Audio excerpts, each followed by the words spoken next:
Careful your eye. Uy. Beautiful.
Pagkatapos ko lang nagsampay ako ng mga nilabahan ko, mga kachika ba, kagabi at saka ng isang gabi.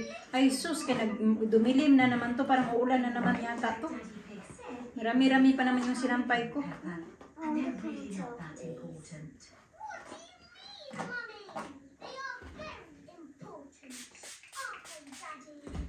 Lisa, ang sarap pa ng tulog.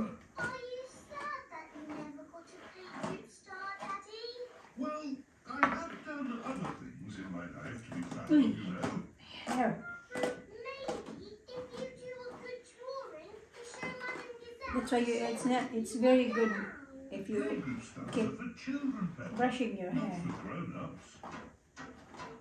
Yeah, you don't do it. You always want me to remind you to do it for yourself.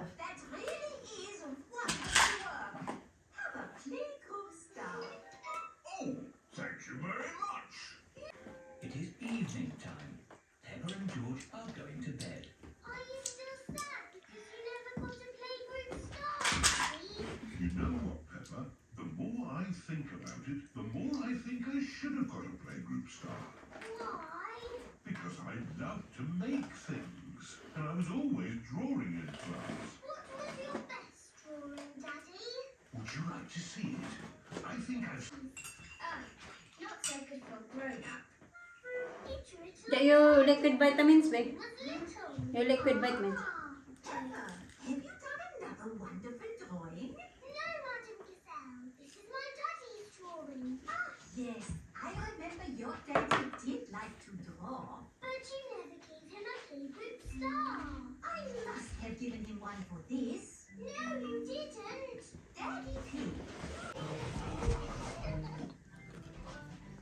Careful your eye. Mr. Bull's new robes. Oh, Lisa's not going to school today, forgot. It's not going to school. Oh my God.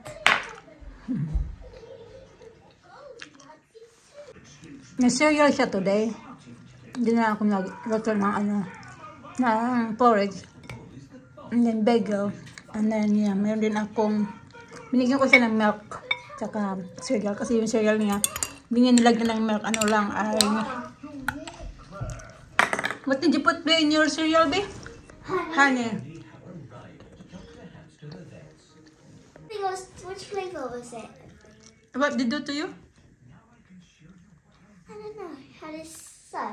Basically, I didn't know what's it called. You put like that, and you put strawberry flavor, and Saturday I fell asleep. No, like that. Yeah, and I feel something funny, like Like that. my lips was like Like that. I feel something. I feel like Like that, yeah. It is anesthetic. Yeah. And I saw something else squishy here. When was it, here or here? That one, both. Oh, and like blood, like squishy blood. And I don't like it. When I went to the cafe before, because I didn't want to eat because of that. I think they put cotton to stop the blood. I couldn't eat it because I couldn't eat the food. Then we get to the cafe, didn't eat the food. Nastya, Nastya, Nastya.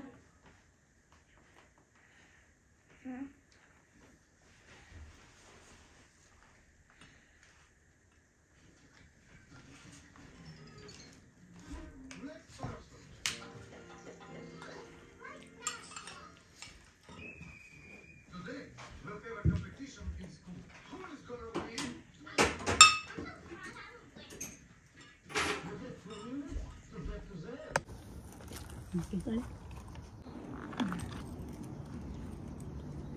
Okay, sige. Gusto talaga magsapatos mga kachika, kaya din nagdala na lang ako ng kanyang sandals.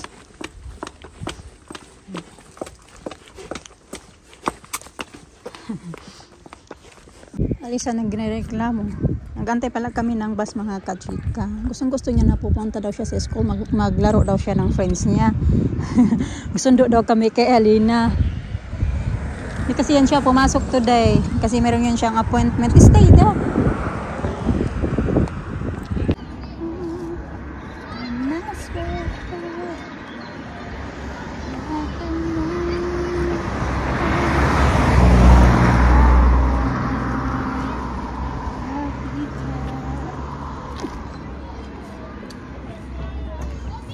Uy, ang tagal ng bus ba? Late. Sabi 10:59. Lisa, nagutom na. Breakfast naman sana yan siya. Finish?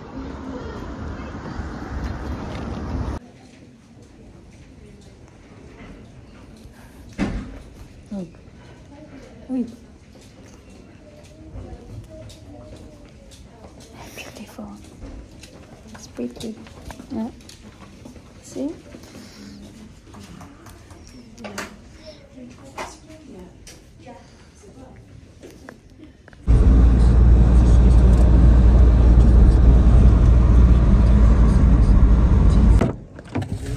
Yeah. Okay, excuse me. Anyway, that's on the toe, Nina. It's all day na later. Where's your sticker? And my Indian seat. Oh, okay. Dali. You got messy face.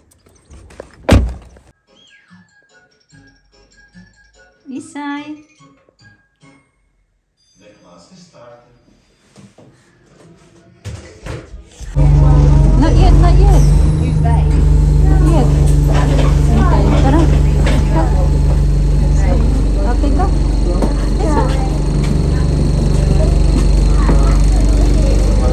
Thank you. Okay, this way, B. This way, this way. This way. This way.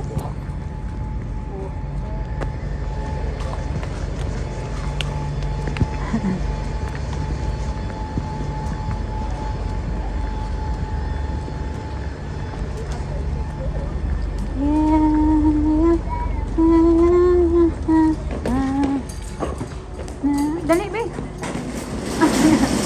Okay.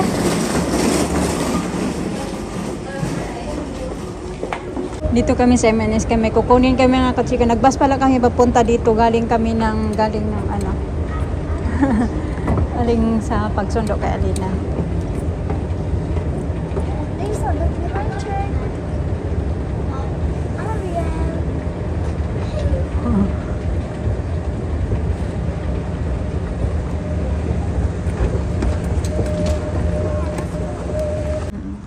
Pauwi na kami mga kachika. May pinuntahan lang kami sa MNS kasi may naiwan kami na backpack ba na maliit. Kaso kay may tinanungan lang kami doon. Hindi naman yun helpful.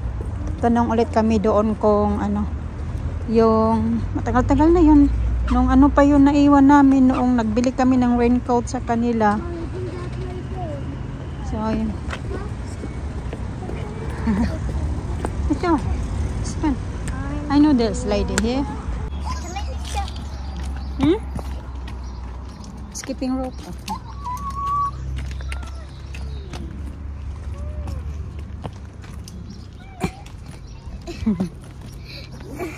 This is straight.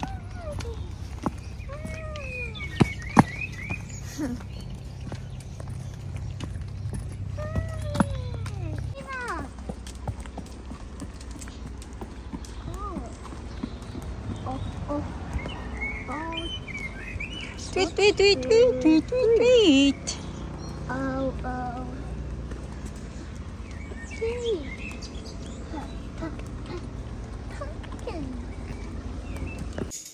7:20 na mga kachika, nagluto ako ng pansit. Si Alisa at nandoon sila sa labas, tsaka si Alina naglalaro.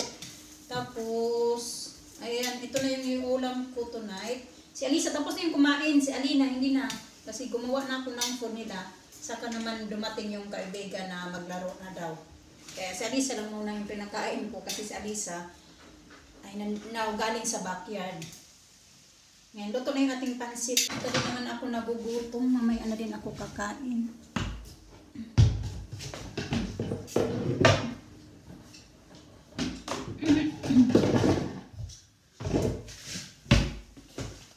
Basyar lang muna ako nitong oil.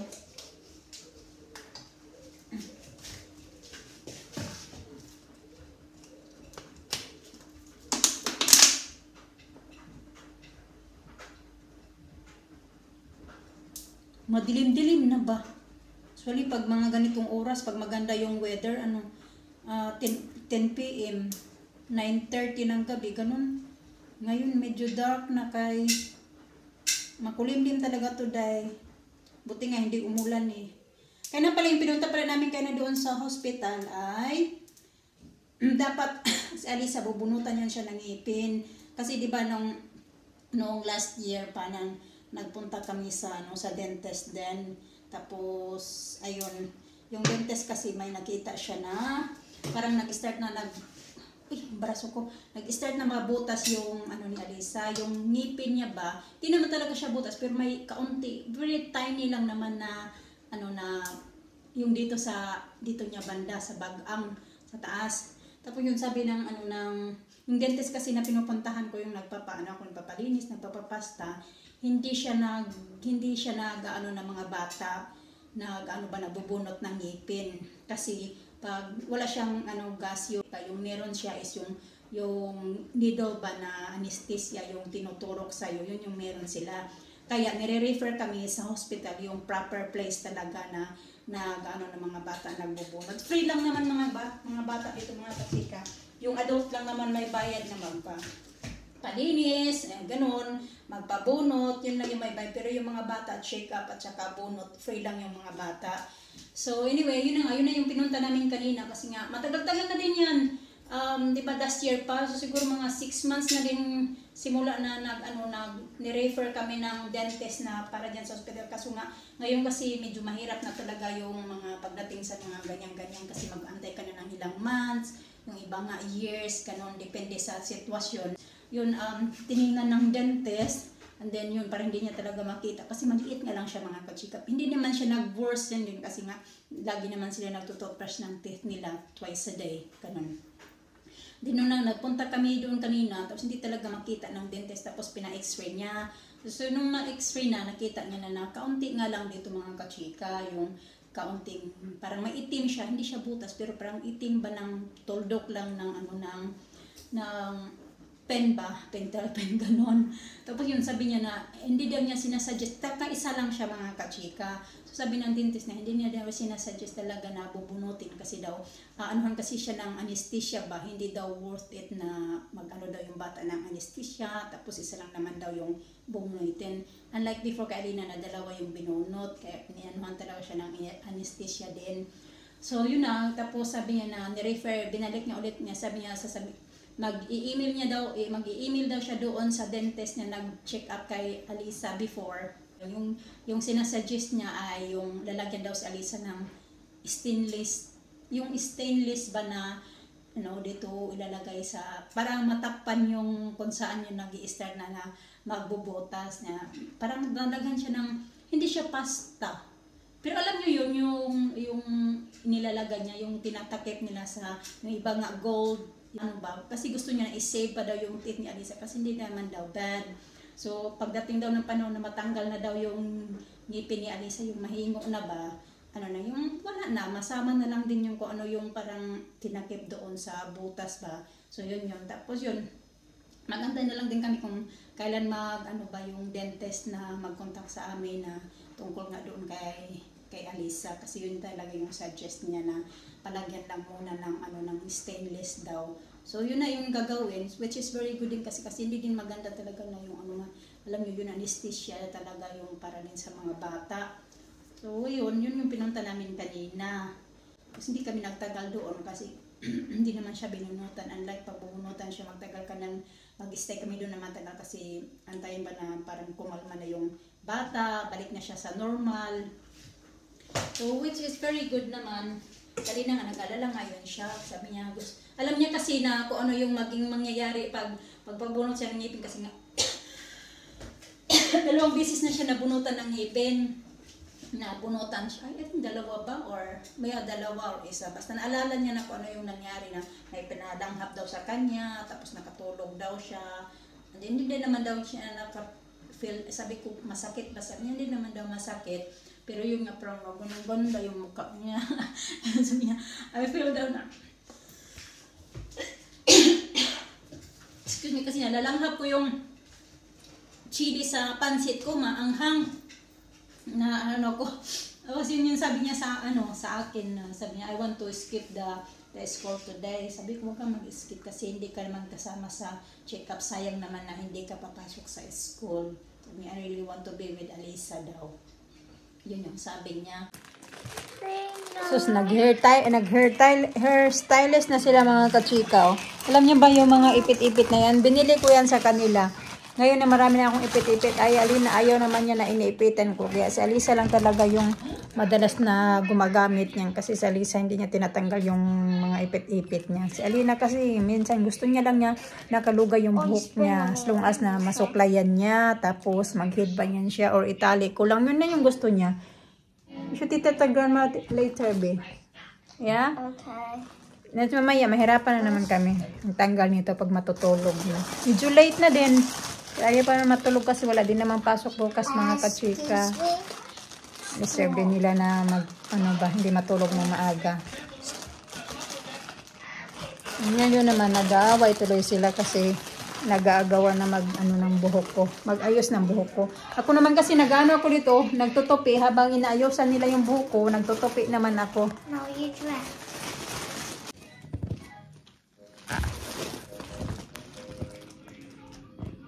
Have the hairbrush. Well, actually, take off scissors.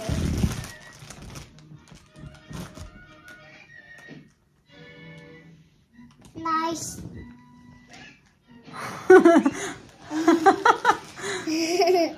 Is it nice? Nice. Mama pretty like this? Yeah. When you put your when you put the lipstick on? I'll put your scissors. Oh no please no why you got scissors? Ay let go. I have an idea. Look at my lipsticks, nice no? I have No, Lisa please. Alisa, give me the scissors. Give me the scissors. You're not going to cut the hair tie. Come here. Come here please. Nightmare. Mataas na talaga, haba na talaga yung buhok ko mga kachika, oh. Mabilis, mamaba yung buhok ko. Ay, lalo na sa trabaho ko ba? Please! Oh, Dad. Lalo na sa trabaho ko ba kasi laging nakatali yung buhok ko. Hindi ko na namalayan na ano ko na pala. Oh, mahaba na pala. Ginupitan ko pa lang to last year nung ako lang nagupit. Ngayon, mahaba na naman ako. Is it last year or this year ko siya ginupitan? Before, I remember before he was doing a hair, like doing like this. But this one, I should do. Let's move. I leave the hair there and you tie up. Yeah. Naantok na ako na nilalaro nila yung buhok ko ba. Pikit ng mata ko.